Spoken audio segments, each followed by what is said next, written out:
Richard Frakowiak, bonjour. Bonjour madame. Vous êtes un des directeurs du projet Cerveau Humain ou Human Brain Project, qui est un projet qui vient de se voir décerner par la Communauté européenne un budget de 1 milliard d'euros sur 10 ans. Donc est-ce que vous pouvez nous expliquer un petit peu qu'est-ce que c'est que ce projet? C'est un projet phare, dans le sens qu'on essaie de faire quelque chose qui n'a jamais été fait encore. Alors, des projets phares du type le voyageant sur la Lune, on essaie de faire quelque chose qu'on exprime très facilement, mais qui est très complexe. Alors, qu'est-ce qu'on essaie de faire? On essaie de comprendre comment le cerveau est structuré sur le plan fonctionnel et de la matière. Alors, depuis 30, 40 ans, depuis qu'on a un domaine qui s'appelle les neurosciences, nous avons énormément de données qui sont publiées dans tous les journaux scientifiques et dans la presse quotidienne. Et donc on connaît beaucoup de choses sur le cerveau, mais ces connaissances sont très éparpillées. Et en contraste avec les physiciens qui ont une magnifique théorie de la matière, ils peuvent cibler leurs expériences pour faire grandir cette théorie et notre connaissance de la matière, nous n'avons rien en théorie. Des petites théories, des parties du cerveau, mais on ne comprend pas comment l'ADN arrive à produire ce qu'on fait maintenant, c'est de communiquer, deux cerveaux qui communiquent. Et donc, toutes les couches d'organisation sont réglées, les uns par rapport aux autres, par d'abord les lois de la matière et puis les lois de la nature, c'est-à-dire de la matière organique.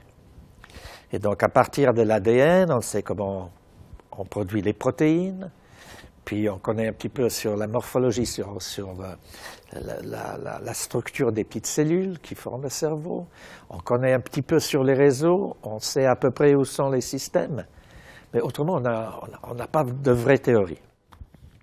Alors les grands enjeux devant nous, sociétal comme de santé pour chaque individu, sont les neurodégénérescences de la vie, à la fin de la vie, les problèmes développementaux, donc les maladies génétiques au début de la vie, et puis toutes les autres maladies qu'on comprend très très mal, les maladies psychiatriques. Donc l'objectif de ce projet est de dresser une théorie sur le fonctionnement du cerveau.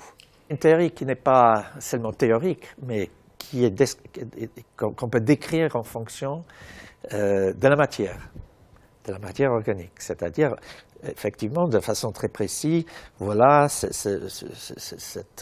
cette modification du génome, créer cette modification des protéines produite dans ces cellules, qui a des effets sur ces parties du cerveau, qui à la fin produit quelqu'un qui par exemple ne peut pas calculer, ou arrive mal à comprendre, ou est dyslexique. C'est ce genre de compréhension qu'on va atteindre. Mais on en est loin aujourd'hui, puisque ça fait quand même quelques décennies qu'on s'aventure un petit peu sur le terrain du cerveau, et il y a encore énormément de points qui restent mystérieux. Donc on est extrêmement loin, c'est vrai. Et pourquoi? Parce que la connaissance de la matière organique, pour la science, c'est une frontière. Hein. Mais cette frontière maintenant est abordable, surtout à cause des avancées qu'on a vues depuis 10 ans seulement dans les sciences de l'informatique. Donc, les ordinateurs de plus en plus puissants, en ce moment, on utilise des ordinateurs qui font 10 à la puissance 15 calculs par seconde. En 2018-2019, les industries comme IBM et Cray vont créer des ordinateurs au niveau exabyte, donc 10 à la puissance 18. Donc, avec cette puissance, on est déjà capable de modéliser ce qui se passe dans le cerveau. Donc cette modélisation, ça veut dire d'exprimer toutes ces règles qui déterminent comment le cerveau est construit, peuvent être exprimées en équations mathématiques, et ces équations peuvent être calculées, et vite, en temps presque réel.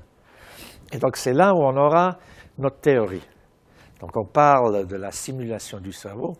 On ne simule pas du tout le cerveau. Chaque cerveau est un peu différent, chaque cerveau communique avec d'autres cerveaux. Mais dans l'ordinateur, on aura une masse de données qui nous permettra de dire, bon voilà, je vais changer cet acide nucléique et je vais voir quel est l'effet plus ou moins affiné dans le reste du cerveau. Et le parcours par lequel on y arrive. Donc c'est ça le vrai but. Donc en 10 ans, c'est impossible, bien sûr. Les premiers modèles seront assez grossières, mais beaucoup mieux de ce qu'on a maintenant. Je crois qu'il y a plus de 200 laboratoires qui sont partenaires de ce projet. Ça veut dire que tous ces laboratoires travaillent sur de la théorie de neurosciences? Alors d'abord, c'est pas tout à fait vrai qu'il y a 200 laboratoires. Il y avait à peu près 270 qui se sont manifestés au moment où on a proposé ce projet. On est à 70 à peu près, 70-75.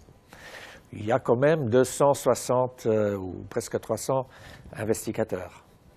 Donc c'est des professeurs, d'autres qui travaillent. Et ils se divisent en trois.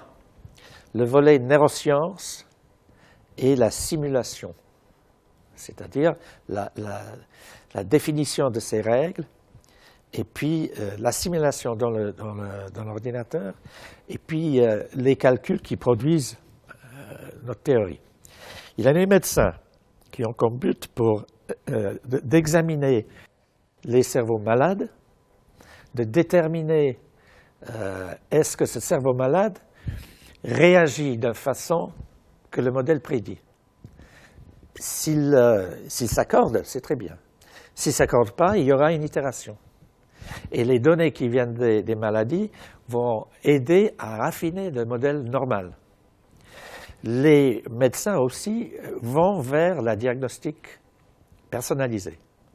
Parce qu'une fois qu'on peut définir des maladies en termes biologiques plutôt qu'en termes d'observation des symptômes, on aura une façon d'automatiser la diagnostic pour chaque personne et donc d'avoir une idée, utilisant le modèle, quel type de médicament, où est-ce qu'il faut agir, comment est-ce qu'il faut agir, etc. Tout ça sera mis sur une base beaucoup plus objective pour chaque personne.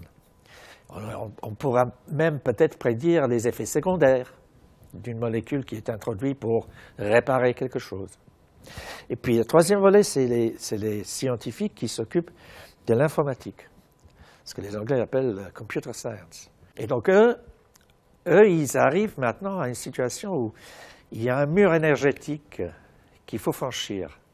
Donc ils sont en train de réfléchir sur l'architecture des ordinateurs. Et ils veulent s'inspirer de l'architecture de cet ordinateur-là, le cerveau. Il y a même déjà des industries qui créent des puces qui s'appellent les puces neuromorphiques. Donc ce n'est pas les puces digitales 1, 0, 1, 0, 1, 0, mais c'est des puces qui se basent plutôt sur les communications entre neurones, les synapses, etc., dans le cerveau.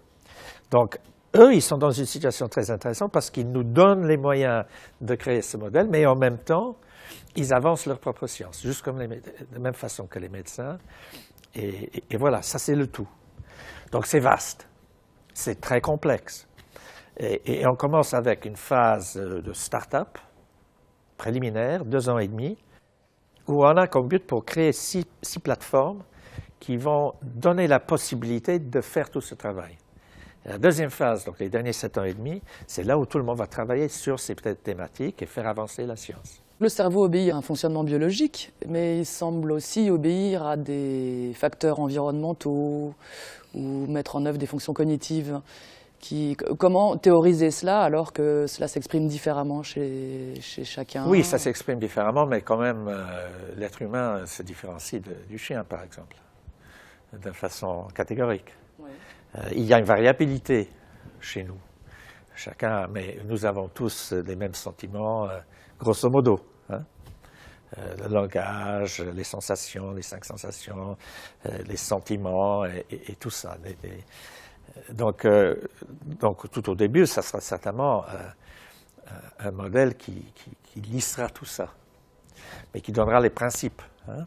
Il faut se mettre dans la tête le modèle. Le modèle, c'est que le cerveau est une entité physique, fait de la matière, elle interagit d'abord avec le corps, donc l'intérieur. Souvent, les sentiments sont exprimés comme ça. La rougeur soudaine, la pupille qui s'ouvre, le sentiment d'angoisse dans le ventre, la tachycardie, etc., etc. Et puis, il interagit avec le reste. Les êtres vivants, d'autres humains et d'autres êtres vivants, et l'environnement. Donc, tout ça, c'est de la matière aussi. Hein. Il n'y a pas Il n'y a pas de différence. Donc, en principe, ces interactions sont toutes modélisables aussi. Hein. Oui, mais si on prend les maladies mentales, par exemple, on s'explique assez mal la part génétique, les facteurs environnementaux. Ça s'explique aussi mal que pour d'autres maladies du cerveau. La maladie psychiatrique, c'est une maladie du cerveau. Je pense que quasiment tout le monde est d'accord là-dessus maintenant. Donc, le problème avec les maladies du cerveau dites psychiatriques, c'est qu'elles n'ont pas été étudiées de la même façon que d'autres maladies, par exemple les infections, les dégénérescences, des choses pareilles. Parce qu'il y avait une guerre intellectuelle entre les gens qui voyaient ces maladies de différentes façons. Je pense que cette guerre, bon, elle achève sa fin. Et maintenant, une des questions qui demandent d'être soulevées, c'est quels sont les problèmes dans le cerveau qui amènent à un suicide, à une bipolarité, à une manie, à une dépression, etc. Ça c'est un des grands cibles de nous, les médecins, et l'utilisation du modèle sera une des premières choses qu'on va faire. Ça et les neurodégénérescences, les démences, ce qu'on appelait la vieillesse ou la sénilité il y a 30-40 ans, je me souviens. Maintenant, on appelle ça la démence de type Alzheimer, la démence de type Intel, la démence de type Intel. Donc tout ça, il faut décrire d'une façon très précise sur la base de la biologie et des failles de la biologie. Et puis à ce moment-là, on aura nos cibles pour les attaquer avec la thérapie. À quoi va être utilisé le milliard d'euros sur ce projet? Qu'est-ce qui coûte cher? C'est bien sûr l'informatique qui coûte cher. C'est les cerveaux des gens et c'est l'interactivité entre toutes ces personnes. Par exemple, in fine, moi j'aimerais bien, après 10, 15, 20 ans, avoir dans chaque base de données, dans chaque hôpital de l'Europe, un ordinateur qui est dédié au Human Brain Project. Vous voyez, il y a des dépenses à tous les niveaux. Et la moitié est donnée pour l'activité scientifique, l'autre moitié est donnée pour le développement et la valorisation de ce qu'on trouve. Donc l'industrie donnera de l'argent pour valoriser les choses qui en sortent. Donc il faut penser de cette enveloppe comme une enveloppe assez globale, une enveloppe qui, si le projet marche bien, va se développer, mais qui va rendre par rapport à ce qui est investi. Pour la communauté scientifique, vous sentez une adhésion sur ce projet? Il y a une forte adhésion, ça c'est sûr. Bon, il y avait des craintes que l'argent sera dévié de la recherche qui se fait en ce moment. Bon, ça c'est une fausse crainte parce qu'en fait c'est l'injection d'un milliard dans le domaine. C'est de l'argent nouveau. D'ailleurs, c'est de l'argent qui vient d'un pot qui est dédié à l'informatique et aux sciences de l'informatique.